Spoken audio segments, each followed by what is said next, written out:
जय हिंद बच्चों, Rahman physics classes में आपका स्वागत है। मैं रहमान सर आपका स्वागत करता हूं। देखिए, आज का जो हमारा ये क्लास है वो स्पेशली बोर्ड एग्जाम के लिए है।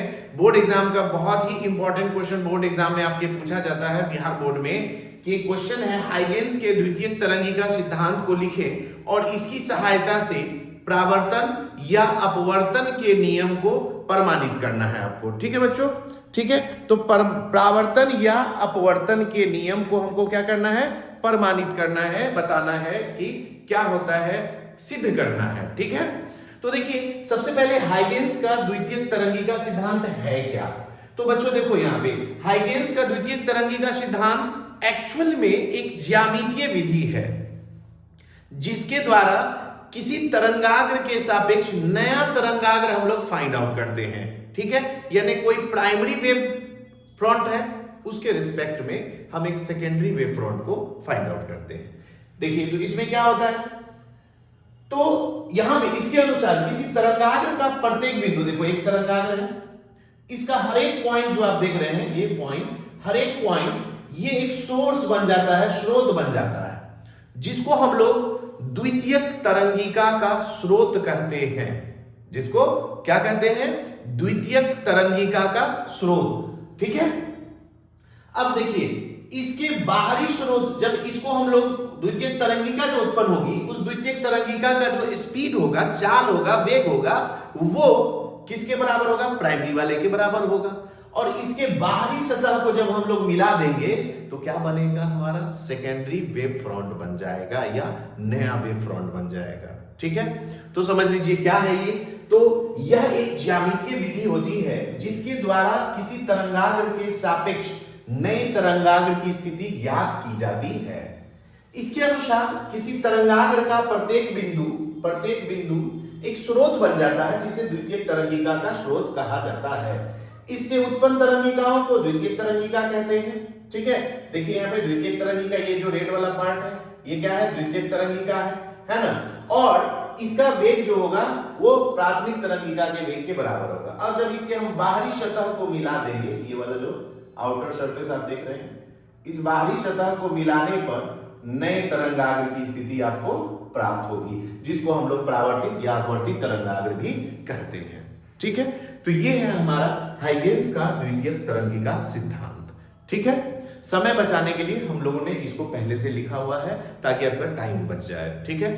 वीडियो शॉर्ट होने वाला है, कम समय में हम लोग ज्यादा पढ़ने की कोशिश करेंगे। ठीक है। अब आइए हम लोग चलते हैं इसके प्रावर्तन के प्रमाण पर। तो अब देखिए, प्रावर्तन के नियम का प्रमाण। अब देखिए, इसको इसलिए हमने पहले से नहीं बनाया क्योंकि इसका चित्र आपको हो सकता है समझ में ना आए पहले अगर हम बना देंगे तो। ठीक है। इसलिए इसका डायग्राम हम फिर से बनाते हैं। तो देखिए बच्चों, इसमें क्या होता है कि इसमें सबसे पहले प्रावर्तन के नियम को प्रमाणित करने के लिए हम लोग क्या करेंगे? मान लेंगे कि माना एक्स वाई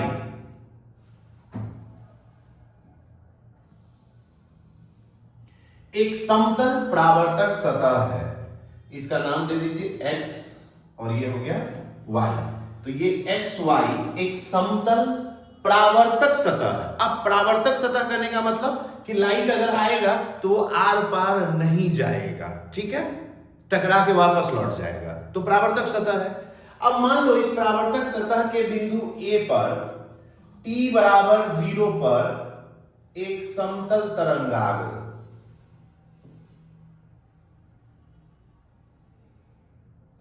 AB आपतित होता है आपतन कोण I पर। ठीक है। अब देखिए, ये एक वेव फ्रंट है, ये आपतन कोण I पर पॉइंट, इसका नाम रख देते हैं ये A और ये B, t बराबर 0 पर। तो मान लेते हैं कि माना एक्स वाई एक समतल प्रावर्तक सतह है जिसके बिंदु A पर t बराबर 0 पर एक समतल तरंगाग्र ए बी आपतन कोण आई पर, आपतन कोण आई पर आपतित होती है।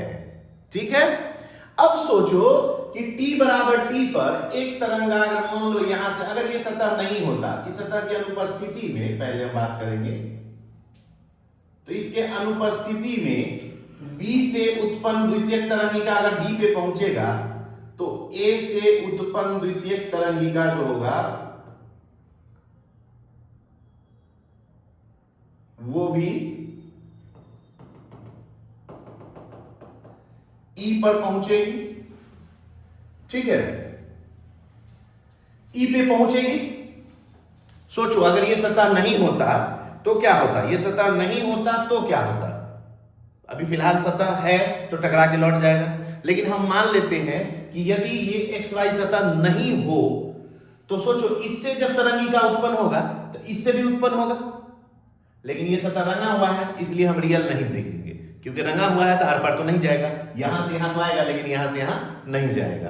तो अब सोचिए इस कंडीशन में, है ना, इस कंडीशन में ये BD जो होगा वो बराबर होगा AE के, और AE बराबर होगा किसके, CT के। अब कहेगा सर CT कहां, C तो है ही नहीं, तो C तो है ना, प्रकाश की चाल C हुआ, और यहां से यहां तक आने में अगर इसको लगा होगा T बराबर T समय, कितना समय लगा, यहां से यहां तक पहुंचने में कुछ ना कुछ तो समय लगा होगा, तो उस समय को हम क्या मान लिए, T। तो बताओ चाल गुने समय, दूरी होता है, दूरी बराबर चाल गुने समय, तो चाल क्या है, प्रकाश की C है, और टाइम कितना लगा T, तो दूरी बराबर यानी BD बराबर AE बराबर कितना हो गया CT। क्लियर। अब फिर से यहां तक समझ लीजिए, माना XY एक समतल परावर्तक सतह है जिसके बिंदु A पर t बराबर 0 पर एक समतल तरंगाग्र AB आपतित होता है आई कोण पर। ठीक है, अब XY सतह की अनुपस्थिति में, यानी नहीं होने के कंडीशन में, अनुपस्थिति में B से उत्पन्न तरंगिका कहां पहुंचेगा, D पर, और A से उत्पन्न तरंगिका कहां पहुंचेगा, E पर पहुंचेगा जब ये नहीं रहता सतह था। तो इस तरह DE नया तरंगाग्र बनता। तो अब सोचिए, तो लिखेंगे जब परावर्तक सतह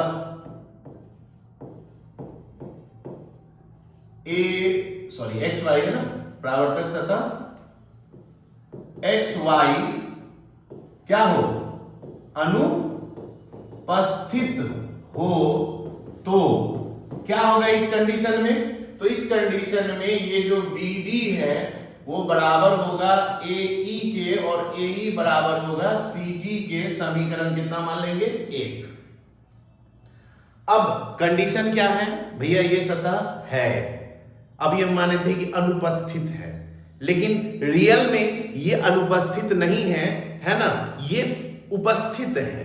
तो इसके उपस्थिति में नए तरंगाग्र की स्थिति ज्ञात करने के लिए AE बराबर CT त्रिज्या का बिंदु A से एक चाप ले लेंगे, A से एक चाप ले लिए, और इस पर D से एक स्पर्श रेखा खींच दीजिए। ठीक है, अब देखिए ये जो हो गया DF स्पर्श रेखा खींच दिए, यही DF नए तरंगाग्र की क्या हो जाएगी स्थिति, ये नॉर्मल है तो ये I हो गया और ये R हो गया, इसको भी हम क्या मान लेंगे R। ठीक है, ये हुआ परावर्तित तरंगाग्र की स्थिति। अब सोचो मैंने फिर क्या कहा कि दूसरे माध्यम की उपस्थिति में नए तरंगाग्र की स्थिति ज्ञात करने के लिए AE बराबर BD और बराबर CT त्रिज्या का बिंदु A से एक चाप लिए और इस पर एक स्पर्श रेखा खींचे, यही नए तरंगाग्र यानी परावर्तित तरंगाग्र की स्थिति होगी। तो अब चलते हैं, जब परावर्तक सतह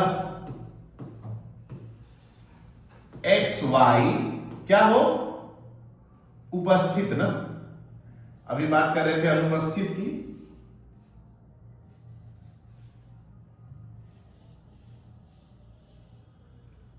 एक्स वाई उपस्थित हो। तो जब ये उपस्थित होगा तो इस कंडीशन में AE बराबर हो जाएगा BD और BD बराबर हो जाएगा AF के। देखो यहां पे AF ये वाला जो लाइन है, क्योंकि ये त्रिज्या है तो जितना ये होगा उतना ही ये होगा, त्रिज्या हर जगह समान होता है। तो AE बराबर BD और BD बराबर AF और AF बराबर CT, समीकरण 2। अब बस चलना है आपको। त्रिभुज देखिए, त्रिभुज ABD में ये एक समकोण त्रिभुज है, इसमें क्या होगा, साइन आई निकालिए। तो साइन आई के सामने वाला क्या होगा, लंब, तो क्या हो जाएगा BD बट्टा में ये क्या हो गया, कर्ण, ये वाला कर्ण हो गया AD। अब BD का मान बोलो, BD का मान क्या है, ये CT है और AD तो AD है, सॉरी AD।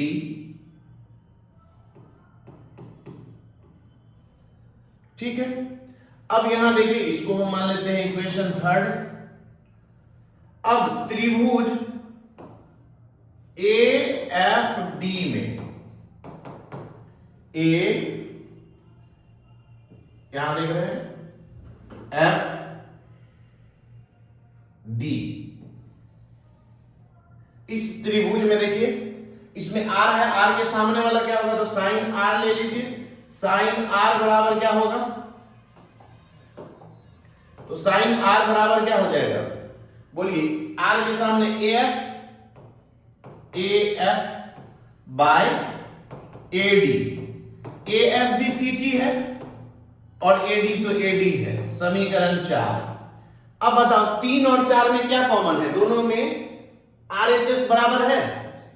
तो फ्रॉम इक्वेशन 3 एंड 4 क्या लिखेंगे, सिंस साइन आई जो होगा वो बराबर होगा साइन R के, इसलिए I बराबर हो जाएगा R के।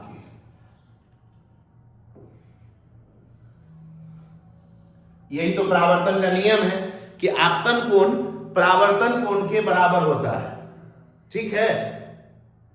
और इस चित्र को देखने से यह भी पता चल रहा है कि आपतित तरंगाग्र और परावर्तित तरंगाग्र और आपतन बिंदु पर डाला गया अभिलंब तीनों एक ही तल में है। तो यह था हमारा परावर्तन के नियम का प्रमाण, ठीक है। फिर से एक बार हम समझा देते हैं शॉर्ट में कि सबसे पहले मान लिया कि XY एक समतल परावर्तक सतह है जिसके बिंदु A पर t बराबर 0 पर, t बराबर 0 पर एक समतल तरंगाग्र AB आपतित होता है और आपतन कोण I बनाता है। अब XY की अनुपस्थिति में B से उत्पन्न तरंगिका D पर और A से E पर पहुंचता है, तो DE नए तरंगाग्र की स्थिति होगी। कब, जब ये सतह नहीं होगा तब। तो इस स्थिति में BD बराबर AE बराबर CT। अब हमको निकालना है कि जब ये सतह हो तब, तो इसकी उपस्थिति में नए तरंगाग्र की स्थिति ज्ञात करने के लिए AE बराबर BD त्रिज्या का एक चाप लेंगे, है ना, चाप लेंगे और इस चाप पर यहां D से DF स्पर्श रेखा खींचेंगे। अब यही नए तरंगाग्र की स्थिति होगी। तो अब देखिए परावर्तक सतह XY की उपस्थिति में AE बराबर BD बराबर AF बराबर CT। अब त्रिभुज ABD में I sin I बराबर BD बटा AD, BD बटा AD यानी CT बटा AD। और AFD में क्या होगा, साइन आर बराबर ए एफ बटा ए डी, एफ का मान VCT है। अब दोनों का RHS बराबर है तो LHS भी क्या होगा, बराबर होगा। दैट्स ऑल, यानी कि ये हो गया हमारा परावर्तन के नियम का प्रूफ। ठीक है बच्चों, एकदम आसान है और बहुत शॉर्ट में आपको बताए हैं। उम्मीद करते हैं कि परावर्तन या अपवर्तन में से एक क्वेश्चन तो इस बार चांस है आने का, संभावित प्रश्नों में से एक है। चलिए मिलते हैं फिर अगले प्रश्न के साथ। धन्यवाद, देखते रहें Rahman physics and GS classes. Okay, thank you.